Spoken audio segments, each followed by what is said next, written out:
우리 철야 기도에 함께 볼 말씀은 디도서 1장 7절부터 9절의 말씀입니다. 디도서 1장 7절부터 9절 말씀. 우리 다 찾으셨으면은 우리 한 목소리로 봉독하도록 하겠습니다. 감독은 하나님의 청지기로서 책망할 것이 없고 제 고집대로 하지 아니하며 급히 분내지 아니하며 술을 즐기지 아니하며 구타하지 아니하며 더러운 이득을 탐하지 아니하며 오직 나그네를 대접하며 선행을 좋아하며 신중하며 의로우며 거룩하며 절제하며 미쁜 말씀의 가르침을 그대로 지켜야 하리니 이는 능히 바른 교훈으로 권면하고 거슬러 말하는 자들을 책망하게 하려 함이라. 아멘. 오늘 말씀의 제목은 분별력을 갖춰라입니다. 벌써 디모데 전후서 끝나고 벌써 디도서를 보게 되어졌습니다.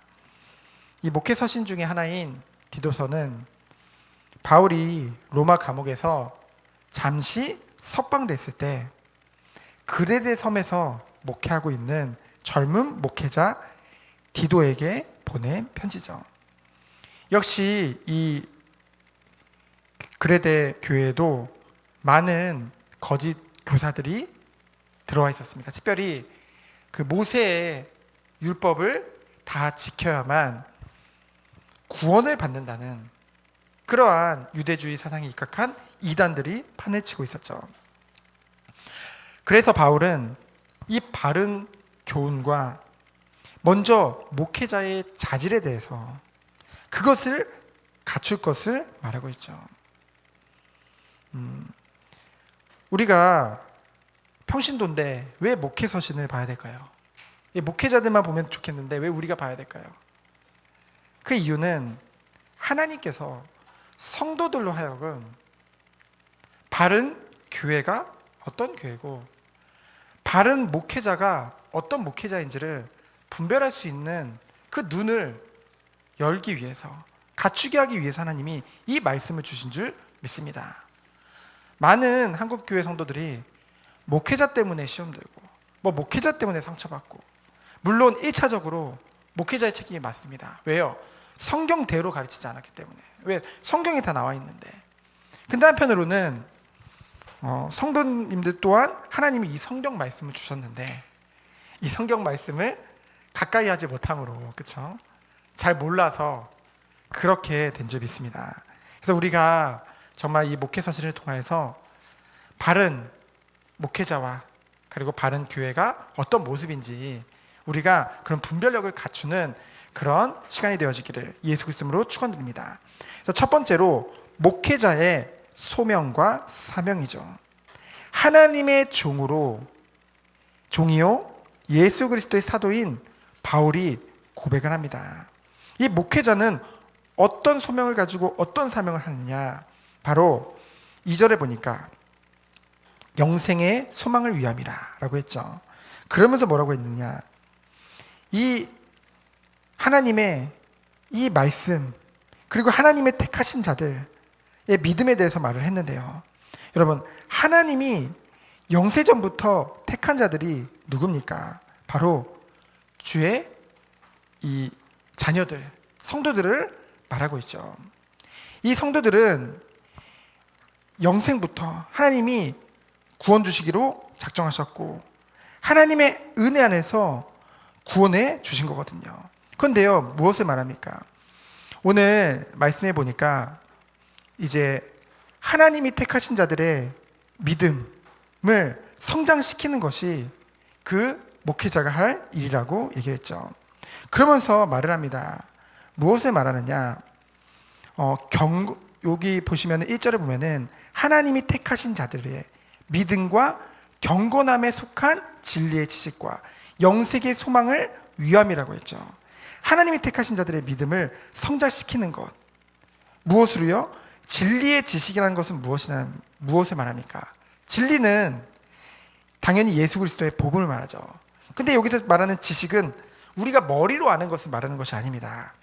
인격적이고도 삶 전체를 통한 체험. 무엇을요? 이 그리스도의 그 능력과 그 은혜를 삶 속에서 인격적으로 누리고 체험하는 것, 그것을 말을 하고 있는 것이죠. 근데 그것에 어디에 속해 있대요? 경건함에 속한 진리의 지식이라고 얘기했습니다.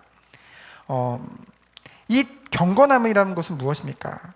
자신을 지켜서 이 세상의 것들에게 물들이지 않고 하나님께서 기뻐하시는 삶으로 들어가는 것, 그것이 바로 경건함이죠. 그것이 무엇입니까? 영생을 위한 것이라고 말을 하고 있죠. 그러면서 무엇을 말합니까? 목회자는 결국은 하나님 택한 백성을 그리스도 안에서 성장시키는 것, 그 경건함의 축복 속으로 들어가도록 돕는 것, 그것이 첫 번째 사명이고요.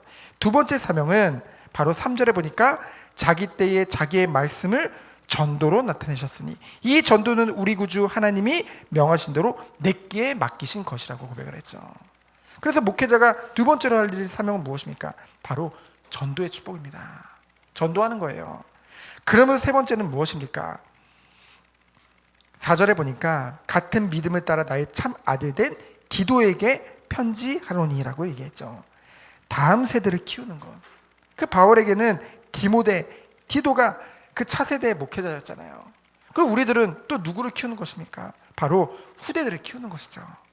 그것이 우리에게 맡기신 것이고 또한 목회자의 세 번째 사명인 줄 믿습니다.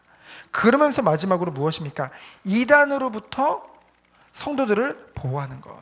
근데요, 이단으로부터 성도를 보호하는 것, 그리고 여러 가지 시험과 상처로부터 벗어나는 것, 그 모든 것이 결국은 성경 말씀을 알면 알수록 우리에게 바른 분별력이 생기고 힘이 생기는 것을 보게 되어집니다. 그래서 우리가 철야, 수요 예배, 그리고 강단 말씀, 새벽 예배, 그리고 오후 찬양 예배를 통해서 우리가 말씀 중심으로 지금 이제 계속 예배가 진행되어지잖아요. 우리가 정말로 이 성경과 더욱더 가까워지고 성경 말씀을 늘 묵상하며 그것으로 채워지는 그런 신앙생활이 됐으면 좋겠습니다. 그럼 두 번째로 영적 지도자의 자질이라고 했습니다. 왜 영적 지도자라고 했느냐? 영적 지도자는 목회자뿐만이 아니라 현장의 선교사인 중직자. 그러면서 결국은 우리는 누구든지 하나님이 나를 현장에 파송한 선교사님들이잖아요. 그렇죠? 왕 같은 제사장이라고 거룩한 나라예요. 그의 소유된 백성이니 이는 그 하나님의 은혜의 복음을 온 세상에 선전하는 그런 자로 우리를 부르셨기 때문에 우리 한 사람 한 사람이. 그래서 영적 지도자의 자질이 중요하죠. 왜 중요합니까? 이단으로부터 보호하려면요, 올바른 신앙도 있어야 되겠지만은 그 삶 또한 행실 또한 모범이 되어져야죠. 그렇죠?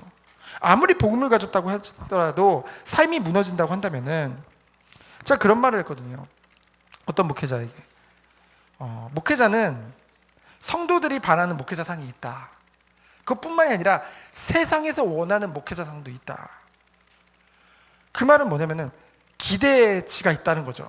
사실은 이 불신자들도 자기들은 그렇게 살지 못하지만은 흔히 말하는 성직자들은 뭔가 다를 거라는 그런 기대가 있단 말이에요. 근데 그것이 안 되면은, 그 삶이 보여지지 않으면은 그들이 그 복음을 들으려고 하겠습니까? 그들의 입에서 나오는 말씀을 들으려고 하겠습니까? 이것은 무엇을 말합니까? 그러면 삶이 더 중요하다는 거냐? 하나님의 그런 계획과 하나님의 시간표보다.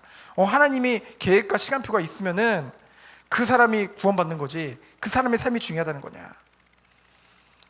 제가 지난번에도 말씀드렸지만은 최소한도 그것이 그것이 복음의 걸림돌이 돼서는 안 된다는 거죠. 나의 삶이 하나님께 영광 돌려줘야지, 나의 삶이, 나의 행실이 도리어 불신자들이 복음으로 들어오는데 걸림돌이 된다고 한다면은 그것이 얼마나 안타까운 것입니까? 그것이 또한 안타까움에서 끝나는 것이 아니라 어쩌면 죄죠. 오늘 말씀해 보니까 5절에 보니까 이제 각성의 장로들을 세우게 하랍니다. 여기서 말하는 장로나 감독이나 이런 것은 결국은 목회자를 말을 합니다. 이 시대의 목회자들을 얘기를 하죠. 그 목회자는 결국 어떤 사람이 되어야 된대요. 6절에 보니까 책망할 것이 없고, 그리고 또 뭐라고 했어요? 한 아내의 남편이며 방탕하다는 비난을 받거나 불순종하는 일이 없는 믿는 자녀를 둔 자라 하지니라. 그쵸? 뭐 수신제가 치국편천하 그런 말도 있잖아요. 그쵸? 먼저 가정을 잘 다스리는 자가 목회자로서의 자질 중에 하나라는 거죠. 그래서 예전에 굉장히 중요한 카르타고 종교회의에서는 무슨 말을 했냐면요, 무엇을 정했냐면요, 그 종교회의에서 감독과 장로와 집사는 그 가족 전체가 교회의 교인이 되기 전까지는 임직을 하면 안 된다라는 법이 이 교회사에 있습니다. 중요한 법이죠. 그 말은 뭡니까? 기다려줘야 한다는 거죠. 그렇죠? 그 가정을 먼저 복음화시키고 믿음의 가정이 있는 자가 본이 됐기 때문입니다. 안 그러면요, 끊임없이 그것이 뭐 전도를 위해서 무엇을 위해서 먼저 뭐 가정에, 심지어는 목사로 세워졌음에도 불구하고 그 배우자는 믿지 않아요. 그거는 사실은 맞지 않는 거죠. 그렇죠? 그 시간표를 그거는 목사를 하지 말라는 것이 아니라 그렇게 되기까지 시간표를 사실은 기다려줘야 됩니다. 왜냐하면은요, 목회자는 교회의 모델이요, 모든 성도의 모델이요. 그리고 아까도 말했지만은 성도를 보기도 하지만은 결국은 이 우리의 전도 대상자들이 결국 목회자를 보고 있거든요. 그래서 모든 것에 모델이 되어져야 되기 때문입니다. 그러면서 무엇입니까? 7절에 보니까 하나님의 청직이라고 했죠. 청직이는 무엇입니까? 주인이 아니라는 거예요. 집주인은 아니지만은 주인의 뜻대로 집의 전체 일을 맡아서 다스리는 자가 청직이거든요. 내 뜻대로 하는 것이 아니라는 거죠. 하나님의 뜻대로 교회를 다스려야 될 줄 믿습니다. 그러면서 뭡니까? 책망을 받지 아니하고, 그 책망이란 말을 계속 반복해서 얘기하죠. 그러면서 이제 7절에 보니까 책망할 것이 없고 제 고집대로 하지 아니하며, 이 제 고집이라는 것은 자기 자신을 즐겁게 한다는 뜻입니다. 원어로 보면은 자기 자신을 즐겁게 하는. 그래서 어떤 사람을 얘기하느냐, 교만이란 말은 더 이상 하나님보다 자기가 더 중요한 거예요. 그래서 자기 애로 가득 찬 상태를 제 고집이라고 합니다.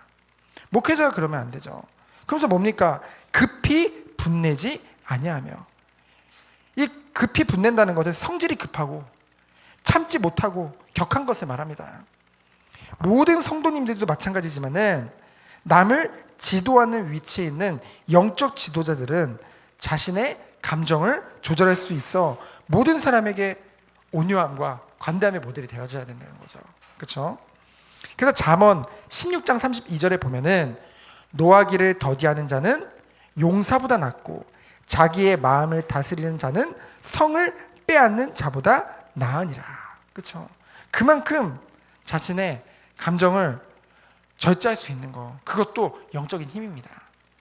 하늘부터 오는 거죠.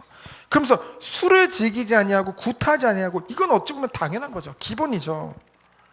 물론 평신도는 뭐 술을 좀 즐길 수도 있겠죠. 그러나 목회자만은 그러면 안 된다는 거죠. 그렇죠? 이 감독의 자질에 대해서 우리가 지난 디모데 전후서에도 나와 있고 똑같이 계속 반복되잖아요. 그러면서 뭐라고 했습니까? 더러운 이득을 탐하지 아니하며. 이 말은 뭡니까? 교회를 이용해서 자신의 부를 축적하는 행위. 그것이 바로 더러운 이득을 탐한다는 거죠. 더럽다는 말을 누구에게 붙입니까? 사단에게 붙이는 거잖아요. 결국은 더러운 이득을 탐한다는 것은 스스로도 사단에게 속고 있는 거예요. 그 부분을 가지고 지금 사단이 속이고 있는 거거든요. 왜 자꾸 목회자의 자제에 대해서 얘기하냐? 우리가 분별력을 갖춰야 됩니다. 그렇죠? 그러면서 무엇입니까? 오직 나그네를 대접하며 선행을 좋아하며 신중하며. 목회자는 신중해요. 신중해야 돼요. 이번에 노예 이제 수련회 갔는데 목사님들이랑 같이 얘기하다가 이 말을 하더라고요. 목회자는 귀가 얇으면 안 된다고. 그렇죠? 목회자는 귀가 얇으면 안 된대요. 또 한편으로는 목회자는 좀 형광등이 좋대요. 어찌 보면 너무 막 그 이득에 막 빠르고 막 뭔가 세상 그런 거에 막 빠르고, 그거보다는 약간은 느린 것 같지만은 오직 하나님을 바라보면서 차분하게 갈 수 있는 것. 그것이 중요하겠죠. 그러면서 뭡니까? 의로우며 거룩하며 절제하며, 절제한다는 말은 무엇입니까? 자신을 다스릴 줄 알아야 된다는 거죠. 그러면서 믿으신 하나님의 말씀을 가르치고 그 가르침에서 끝나는 것이 아니라 그대로 지켜야 된다고 했습니다. 그렇잖아요. 목회자가 앞에서는 말하고 뒤에서는 삶과 언행일치가 안 돼요. 그것만큼 연약한 게 없는 것이죠. 철두철미하게 지켜야 된다고 나와 있습니다. 왜요? 능히 바른 교훈으로 권면하고 거슬러 말하는 자들을 책망하기 위해서. 그렇잖아요. 우리가 이단을 논하고 이단들을 정죄하기 이전에 먼저 우리가 그런 삶이 안 된다고 한다면 어떻게 그렇게 당당하게 얘기할 수 있겠습니까? 그러면서 10절로 14절에 보면은 이단들에 대해서 말을 하고 있죠. 그래서 이단들의 특징은 뭐라고 말하고 있습니까? 더러운 이득을 취한다고 했죠. 그래서 마땅하지 않은 것을 가르쳐서 온통 가정들을 무너뜨린다고 10절부터 14절에 나오죠. 여러분, 이단들의 특징이 그렇습니까? 뭡니까? 교주를 세워서 그 교주가 그리고 그 종교 집단이 모든 이득을 다 취하고 더러운 이득을 다 취하고 결국은 그 가정들마다 다 깨지게 되어져 있다는 거죠. 여러분, 정말 복음이라면은 가정이 화목해 되는 것이 복음입니다. 그렇죠? 가정이 자꾸 깨지고 어렵고 그것이 아니라는 거죠. 그리스도 안에서 다 회복되어지는 것, 그것이 복음이라는 거죠. 그리고 뭡니까? 거짓말쟁이라고 했죠. 언행이 불이치하기 때문에 그 악한 짐승, 배만 위하는 게으름뱅이라고 했습니다. 그렇죠? 연구하지 않고 고민하지 않고 기도하지 않고 이 시대를 보지 못하는 것, 게으른 것이라고 했죠. 그래서 결론은 뭐라고 했습니까? 더럽고 믿지 않는 자들에게는 아무것도 깨끗함이 없고 오직 그들의 마음과 양심이 더럽다고 했습니다. 그렇죠? 그러면서 하나님을 시인하면 그러나 행위로는 부인한다고 16절에 나오죠. 그들에 대해서 뭐라고 말했습니까? 가증한 자요, 복종하지 아니한 자요, 모든 선한 일을 버린 자라고 했습니다. 그렇죠?